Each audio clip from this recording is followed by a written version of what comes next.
The Pokemon series has been a constant in my life. I love the Pokemon series and everything about it, from the anime to the cards and especially the games. Like most people, Pokemon was what got me into the JRPG genre, making me hooked to the turn-based combat system. Today, I'd like to rank each and every one of those games from worst to best. To be frank, it was really hard ranking all of these games because for the most part, I love all of these games. It felt like being a parent, forced to tell your children which one is your favorite. But like all parents, I do have my favorite children and my least favorite children. Quick disclaimer is that these are all my opinion. If you disagree, that's okay, and I did mean that I really do like all of these games. Except for one, but we'll get to that one soon. If you have an issue with a game being too low or a game being too high, that's okay. It's great to have a differing opinion, but let's keep it civil. Without further ado, let's get it started.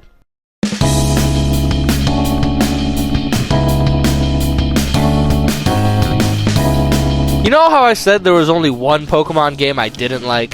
Yeah, this is that game.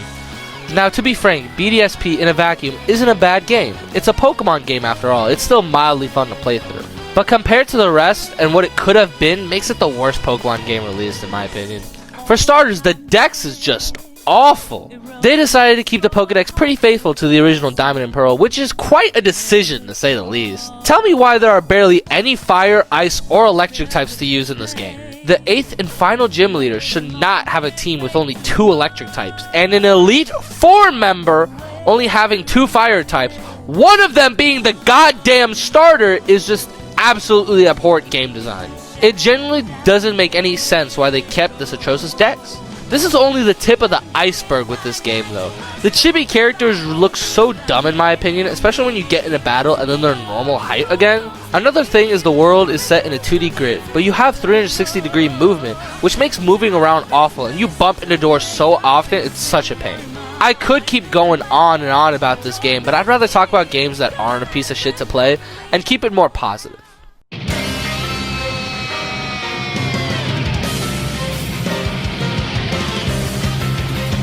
I really hope I don't get any hate for this, but yeah, I do have these games pretty low on my list. I really do like Gold and Silver. Like, they introduced so many great Pokemon. So this is my goat Feraligatr. Just look at him, he's the best! But my issue stems with how old this game is. Like, I don't mind playing Game Boy games, far from it. It's just that Heart Gold and Soul Silver exist. If I wanted to go through the Johto region, there isn't much of a reason to go back to these games. They don't have the physical special split, abilities, sorted bags, or the boatload of crucial moves added from Gens 3 and 4, or even a damn run button. I've only played through them once, and that one time I did was like 8 years ago.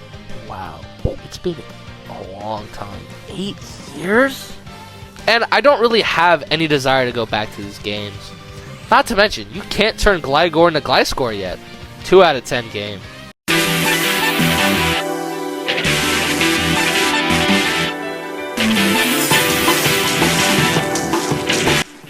I don't really have much to say about these games. They're pretty much the same. I mean, Crystal is cooler because they have Suicune on the cover. Suicune is the best out of the 3 dogs. You could play as a girl for the first time in the series. Yippee! I really should have grouped these games together now that I'm thinking about it, but there's a reason why I didn't do so. Not much else to say other than it's just Gold and Silver, but slightly better.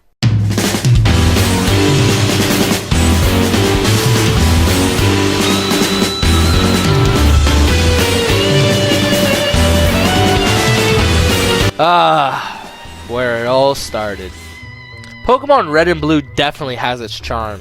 It's rubbed off on me a bit because this game was back when Pokemon wasn't a household name, so you can see the unsureness if this game is actually going to succeed throughout the game. Like the glitches!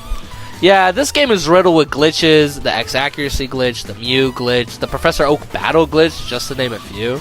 Plus, the mechanics are so much different, like the speed deciding the crit rate. If you have a Tauros, you can practically just run through the whole game with its 110 speed and 100 attack. These things definitely are charming though. It's just that it doesn't even feel like Pokemon at times. But I still enjoy these games. Especially playing through these games on a TI-84 calculator during high school. Back during my Algebra 2 days, instead of actually doing work in that abhorrent class, God, I hate Algebra 2 so much. God, like I'm an engineering student. I say I would like to say I enjoy math. Algebra 2 is awful. This shit was so useless. Anyways, instead of doing work in that class, I play Pokemon on my calculator. I almost beat the game too, but I think my save file got corrupted, so I never bothered to boot up a new save file and beat it. Okay, I went off the rails there for a bit, back to talking about the game. Red and Blue definitely are fun in my opinion, but it suffers from the same fate as Gold and Silver. It's too old to not have any quality of life changes, which do make them slogs to get through. But I'm biased, so I'm putting Red and Blue above Gold and Silver because of nostalgia. Boo-hoo. Nostalgia always wins when it comes to Nintendo games.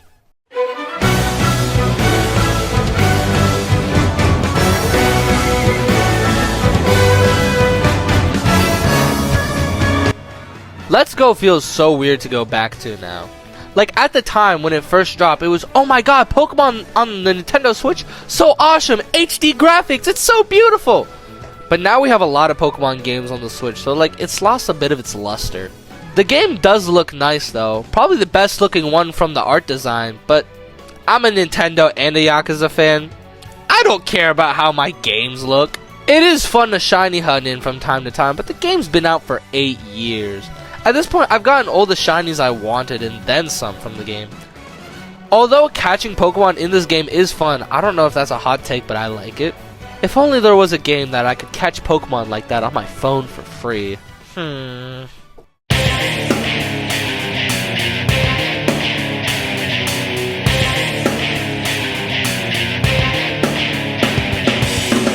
Am I going to get shit for this? Probably, but this is my opinion. You can't change it. You must think I'm the biggest Sinnoh hater ever, but I promise I'm not. I'm just not the biggest fan of Diamond and Pearl.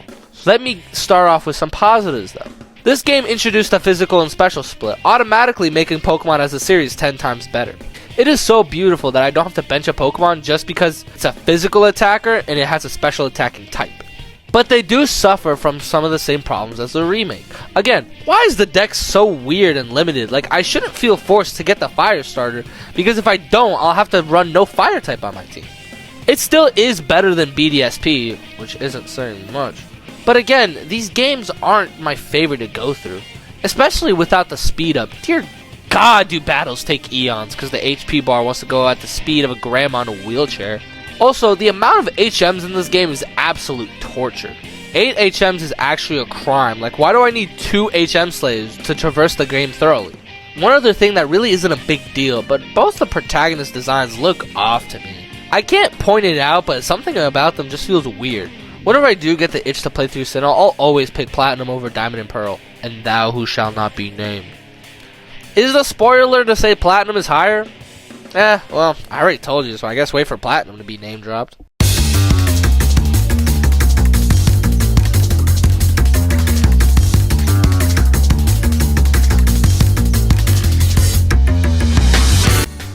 The first new generation on the Switch, and how does it hold up? I think it holds up pretty well, just not as well compared to the others. I've probably played through this game the most out of the Switch titles, but that's probably because it's been around for a long time, and I may or may not have accidentally deleted my original save file when I first played through the game in 2019, so I had to go all the way through it again. Either or, I really do like this game. The Pokédex, yes, isn't every single Pokemon, but has so much quality. Also, let's be honest, we don't need all 1,000 Pokemon in every game. It's pretty unnecessary. I'm glad we set the precedent of only having 400 or so Pokemon each title. Also, XP candies are a great addition. I know you can get them in Let's Go, but they're more accessible and more mainstreamed in here. Makes grinding and completing the Pokédex such a breeze.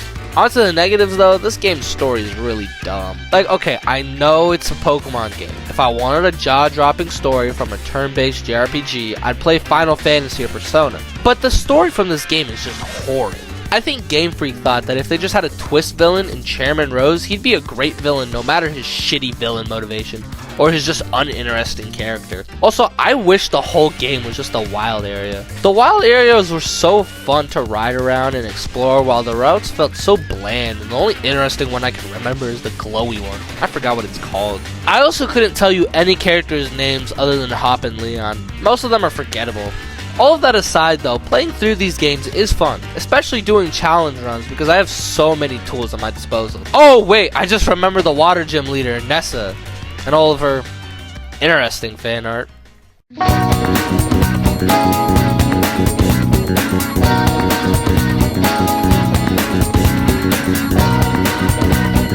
So you know how I said I didn't want to group gold and silver with crystal?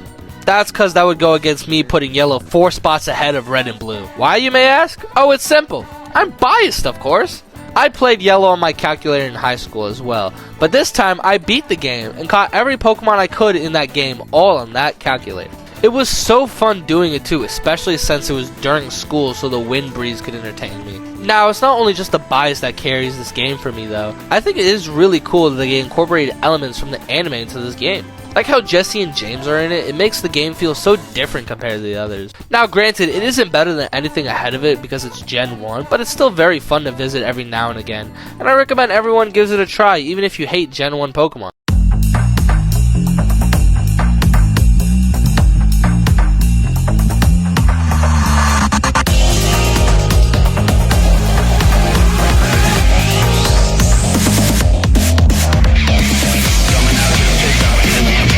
Fun fact, Omega Ruby was the second Pokemon game I ever played because I was in love with Mega Gallade as a kid, and I really wanted to use him.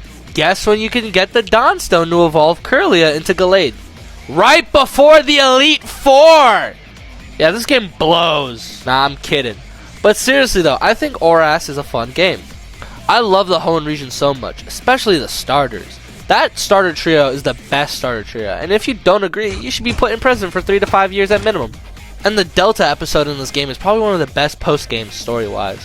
I'm a sucker for Rayquaza, so being able to ride on Mega Rayquaza in the Delta episode was phenomenal. Couple of nitpicks though, no battle tower in this, which is crazy. Probably one of the best parts about Emerald, and it just got ripped away for whatever sorry excuse they had to replace it. I forgot what it was. Also, I know Pokemon games are supposed to be easy, but with Mega Evolution, it's just too busted. Especially since you only face 2 Megas in the story, and you get Mega Latios or Latias only after the 5th gym badge. I don't think it's as good as the originals or Emerald, but it's still a very great way to play through the Hoenn region. I wouldn't fault anyone for saying this is their favorite way to play through the Hoenn region. They still did Gallade dirty though. What do you mean I have to wait the whole game? 0 out of 10 game.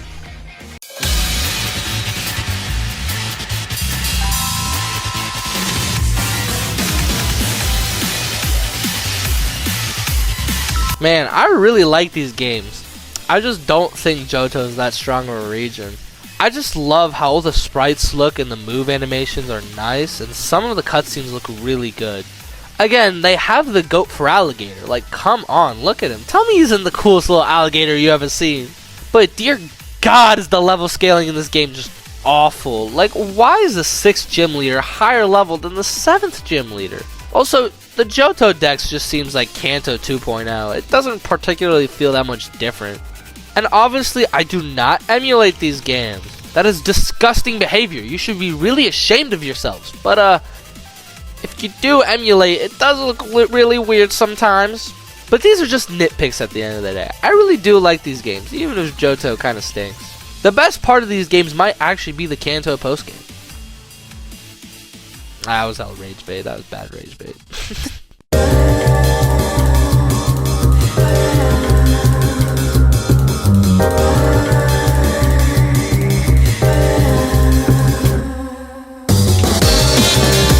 First off, X and Y is the best anime by a mile. Like, come on, tell me Ash Greninja isn't the coolest thing you've ever seen.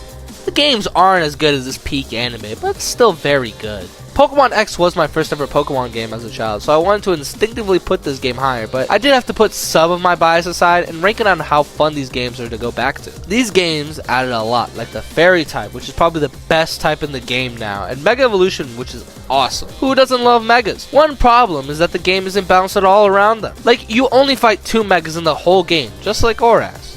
All the battles feel trivial because you have so many Megas at your disposal, and your opponent is stuck with Pokemon that can't Mega Evolve. Also, for these being the games that introduced Megas, no college Pokemon can Mega Evolve in these games, which is an interesting choice. As well, the EXP share in this game is not balanced at all. Your team gets so over-leveled, it's insane. The EXP share in this game doesn't split up the remaining XP between the Pokemon like future games, so it overpowers your Pokemon, making the game feel way too easy without any self-imposed rules to make it harder.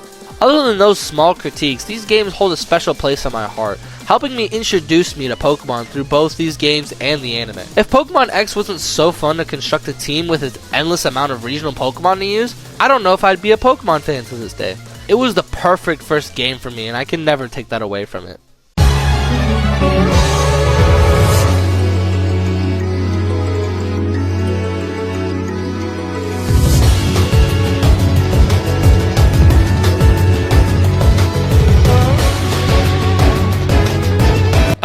Back to Glazing Hoenn, where I belong. I love the Hoenn region so much, could you tell?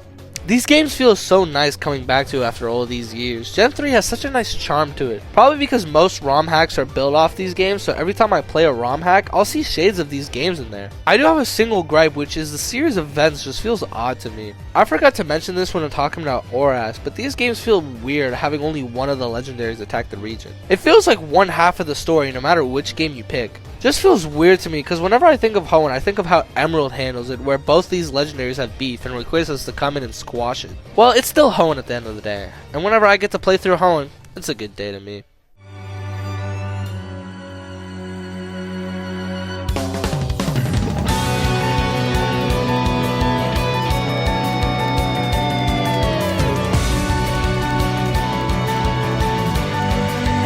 So, we're finally at the top 10, huh? And to kick off the top 10, we get to talk about another remake / enhanced version of a game. Yippee! Ultra Sun and Ultra Moon are wildly fun. I just have a sense of nostalgia with these games, because yes, I did play Pokemon X and Omega Ruby before these, but the Alola region is what made me fall in love with Pokemon. The changes these games brought, though, kinda hold it down compared to the original versions. Lots of good was added, like the Duskform Lycanroc, the Poipole line, and the Ultra Wormhole. I love the Ultra Wormhole. It is so fun to shiny hunt in, and it's the best way to get legendaries from the other games in my opinion, because you're grabbing them from different timelines, which makes sense in the lore of these games because most legendaries are tied to their specific region and there's not multiple of them canonically, but I digress. What makes these worse than Sun and Moon in my opinion is a series of events. I do like the Ultra Necrozma fight in a vacuum because it's finally a Pokemon fight that really is challenging without any self-imposing rules, but getting to it is just dumb. I feel like the story flowed so much better in Sun and Moon compared to how it went down in Ultra Sun and Ultra Moon. But if you choose to play these games over the original, I won't fault you because all of the added changes compared to the original Sun and Moon aren't nice. I just like playing through Sun and Moon more.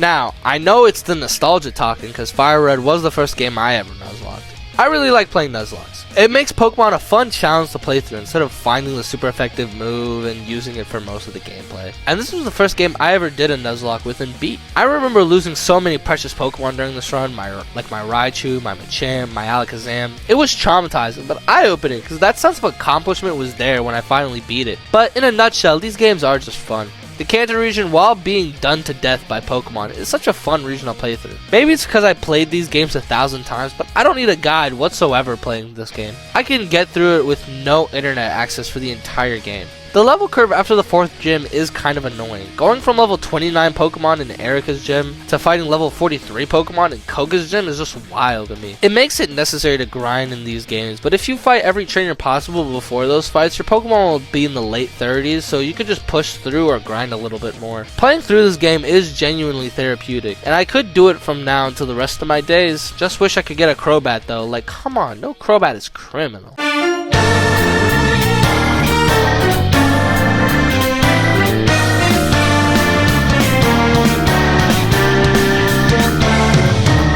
The newest Pokemon game in the franchise, and I have to admit, I really like it. I know most people who criticize this game online aren't Pokemon fans, so most of the issues they have with the game are just what Pokemon is as a whole. But there are genuine critiques out there. I, for one, do not care. This game is just so fun, from playing through it to completing the Pokedex to shiny hunting. It's all just so fun to play. All the trainers have Megas too, so it doesn't feel like I'm just destroying every trainer with a Mega Lucario. The newly added Megas are all hits too, not Mega Starmie.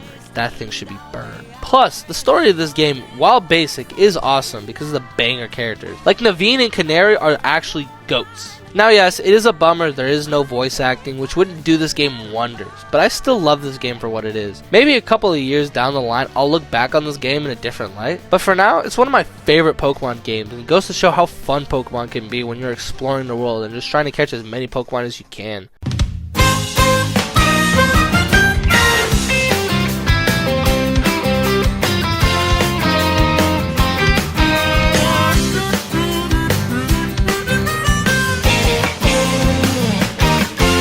Yes, I know. Ew, the graphics look so disgusting, and the performance of this game is garbage. How do you play this? Well, let me tell you this. It's fun! Now, to be fair, I am judging this game based on the Switch 2 version. If we were doing the Switch 1 version, it would probably be lower on my list. But with an actually decent frame rate, little to no bugs and glitches, and Pokemon spawning properly, this game is just so fun. I really like the open world aspect they try to go with in this game. It finally made Pokemon feel more free, like most, if not all of the game is immediately accessible after the tutorial section. I can go wherever and do whatever I want. It was so refreshing after each game was just like, do this gym battle, then fight the rival or this evil team. Now, I wish that the levels did scale. Instead, they opted for all of them being unlocked at once, and the levels not scaling at all, which means if you don't play the game in a specific order, you'll be extremely over-leveled or under-leveled for some fights. The story, though, was probably the best story in any Pokemon game, and I will stand on that. It was the first time I ever got teary-eyed playing a Pokemon game. Like, tell me you did not have a grin ear to ear seeing Arvid's Mabosstiff getting up after everything it went through.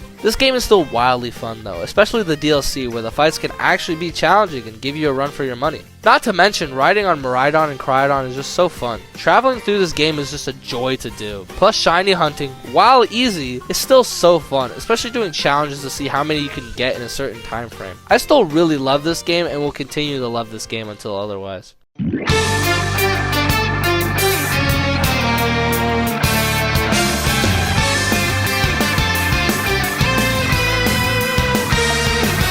These games were released in an era back when Game Freak didn't know where to take these games going forward, so they decided to say screw it and soft reboot the series. Now, is it technically a soft reboot? That's up for debate, but they definitely wanted to take this game in a different direction compared to the previous games. They decided to make this game more story driven, which all the games followed, and they made it where you could only catch a Unova Pokemon in this game until the post game. I think this makes this game 10 times more unique than any other Pokemon game. It limits your options to only about 150 or so Pokemon instead of the usual 300 to 400. Also, nowadays you can't anymore, but they wanted to make Pokemon a more online experience through the Dream World. Now, I never got to see what the Dream World was like because I first played these games in 2018, long after the Dream World evaporated, but I can tell they were trying to do something different, and I madly respect it. I feel like back in the day, everyone hated these games, but now everyone loves them, which puts a smile on my face, because Black and White are phenomenal, and I don't know if we'll ever get games like them again. It's such a shame what followed these games were just better in every way.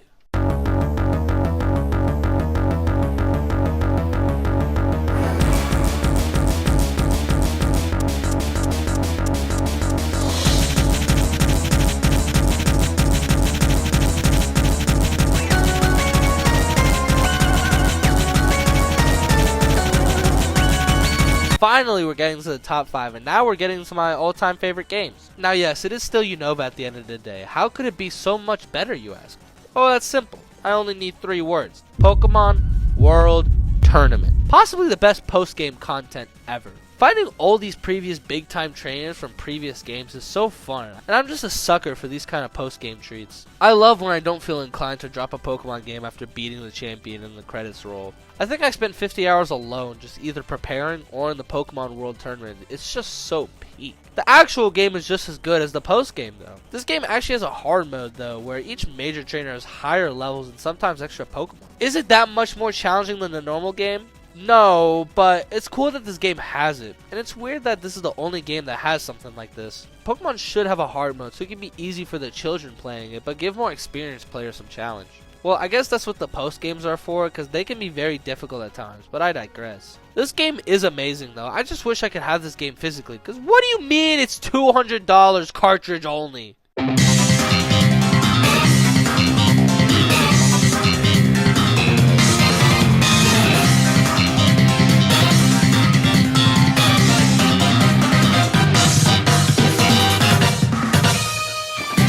The Alola region is just so pretty, am I right? Gosh, I love the Alola games. First off, they have my all-time favorite Pokemon, Incineroar. Now yes, I know the competitive players just shit their pants, but I do love this feeling. It's just so cool and macho. Anyways, these games give such a tropical vibe to the games that I just adore. Like, you can't tell me you don't have a smile on your face exploring the beauty of the tropical lands of Alola. And it introduced some of the best features in Pokemon games, like the death of HMs. Rest in piss, HMs, you will never be missed. And regional variants too. That is one of the best additions Pokemon has ever made. It gives Pokemon such a fresh coat of paint to where they feel like different Pokemon but still have the charm of the originals. Also, the dex in this game is amazing. Like, it has all hits, no misses. Except Alolan, Meowth, and Persian, but they just don't exist. Also, the trials instead of gym battles I think is awesome. Gym leaders are cool, but isn't it sick to fight a giant Pokemon too? Gosh, Totem Raticate is so much more. I also prefer the events in this game more than the Ultra games, but the vibes in the series of events just make so much more sense in my head. Maybe it's because I've played Sun and Moon like 5 times and the Ultra games like twice, but this is my list. I can be as biased or unbiased as I want. You know, maybe I should put this game at 1 for having the Alolan Ninetales, but nah, that's doing too much.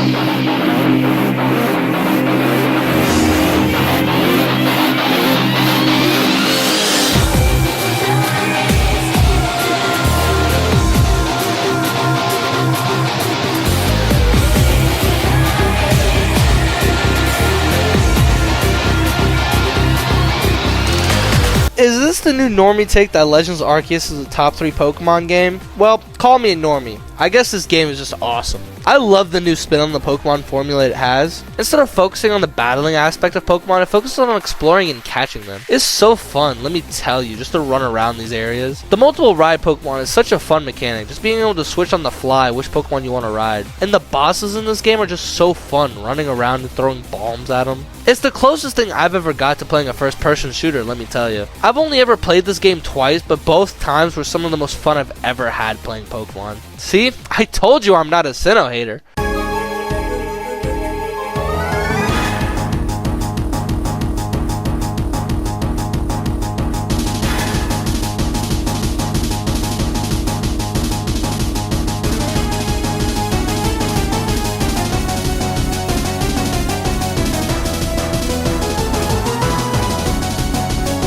Or evidence that I don't hate Sinnoh. I just don't like Diamond and Pearl or its remakes. This and one other game I've yet to mention are my favorite games to do Nuzlockes in. This game, let me tell you, it has such a wide variety of Pokemon at your disposal, unlike Diamond and Pearl. Also, the Distortion world is so much more cooler than whatever the hell you do in Diamond and Pearl. Giratina smokes both Mid-Alga and Mid-Kia. He's so cool, especially his origin form. Plus, Platinum's postgame is just a chef's kiss. You can tell I love a good Pokemon postgame, huh? Battle Frontier is so amazing to play through and grind. I think I put a good 40 hours in that alone. Why BDSP decided to make it faithful to Diamond and Pearl instead of Platinum is beyond me. You know, all this Platinum talk makes me want to get the game. Let's see how much it is. Oh, god damn it!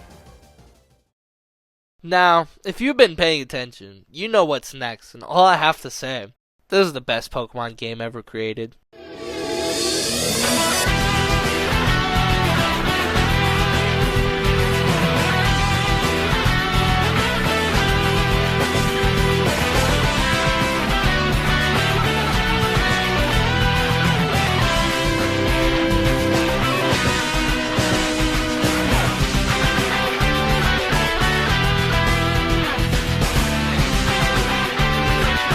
Gosh, where do I begin with you, Emerald, my goat? I've already yapped about how much I love Hoenn already, but this version of Hoenn is the best. First off, Rayquaza, the best legendary, is in this game. Like, come on. He comes down to tell Groudon and Kyogre to shut the hell up and go back to the room. It's so cool. Also, Wallace is an infinitely better champion than Steven's fraud ass. Like, generally, what does he even do? Wallace helps gets us Rayquaza. He does nothing when all this is happening. Also, again, this game is so fun to Nuzlocke. It doesn't matter if it's a regular Nuzlocke, randomized, hardcore, I can finish it in no time. I basically know the ins and outs of this game like the back of my hand. This game made me fall in love with just replaying Pokemon games over and over. It just feels so therapeutic running through these games. I don't know what it is. I love this game so much. Maybe one day I'll get it physically if it isn't worth an arm and a leg.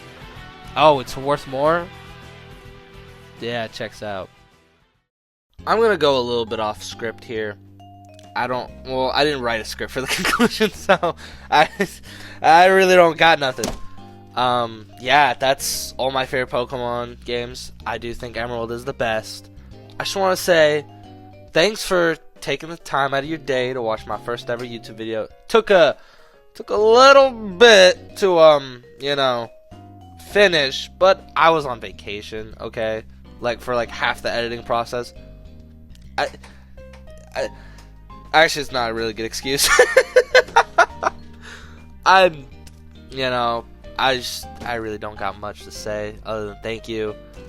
I want to do more YouTube in the future, but I'm an engineering student. I can't promise anything. I definitely do want to do a couple more, though. When I finish Lost Judgment, I definitely do want to do a review on Lost Judgment, but yeah, this was really fun, and I hope I can make something like this again in the future. You're probably looking at Yakuza 5 footage right now, and you're probably really confused, but I didn't want to record any more Pokemon videos. Or, sorry, I shouldn't have cursed. I'll bleep that out. I don't want to record any more Pokemon footage.